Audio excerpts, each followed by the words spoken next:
Tell us about the night you were a princess, Mamma." She felt like a princess. She wasn't really one. Jane's big sister Abby corrected her. Jane didn't care. A princess was a princess. "Mamma, tell us." Mamma smiled. "Don't you ever get sick of it, darling?" Jane shook her head fervently.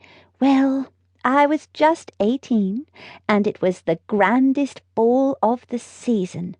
Everybody was there, dukes, earls, even a royal prince. And what were you wearing, Mamma? You know very well what I was wearing. You've heard it 100 times. Mamma." "Very well. I was wearing a beautiful ball gown, rose-coloured silk that swished like water when I walked. And a gauze overdress." "Go on," Jane prompted. "A gauze overdress with hundreds of tiny crystals sewn on it that caught the light. And glittered like a shower of diamonds," Jane finished for her. "See, you know it better than I do." "Go on. And on your head—" "On my head, I wore a most elegant little headdress of pink pearls and diamonds. Of course they were paste, but—" "And you came down the staircase and everybody turned to look at you." Jane didn't want to hear about paste, which wasn't as good as diamonds. Not that she'd ever seen any kind of jewellery except for Mamma's gold wedding ring, but everybody knew a princess wore diamonds.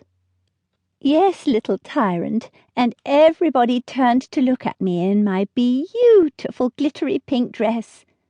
Mamma laughed, but the laughter turned into a coughing fit that ended with her lying back on the bed, handkerchief pressed to her mouth, exhausted. Abby fetched Mamma some water and a clean handkerchief, slipping it into Mamma's hands so that Papa wouldn't notice the blood on the old one. Amy was always secretly washing blood out of Mamma's handkerchiefs. After a while, Jane asked, "Mamma, why aren't you a princess now?" "Oh, I'm still a princess, my darling." Mamma opened her eyes and looked over Jane's head at Papa, who was standing behind her, silent and grim. "That night I met and fell in love with your Papa. He's my prince, and always will be." And she smiled up at Papa. And Jane could see for herself that Mamma really had been a princess, because the smile made her beautiful again, so beautiful as if someone had lit a candle inside her. "You'll always be my princess," Papa said in a choked voice, smoothing Mamma's hair back and kissing her on the forehead. Jane loved Papa dearly, but she knew he wasn't a prince. A prince lived in a castle, not one poky little room in a smelly old building.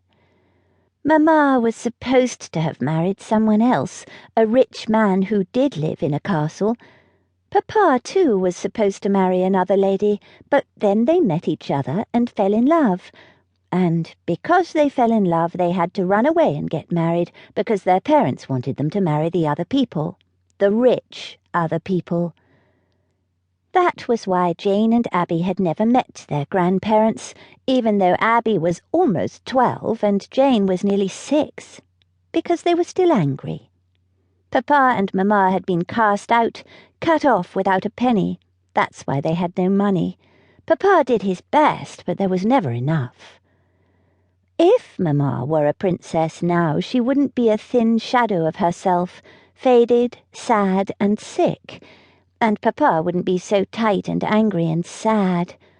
Jane and Abby would be princesses too, and they'd all be living in a castle, not a cold, dark little room where rats scrabbled behind the walls, and none of them would ever be cold or hungry or frightened.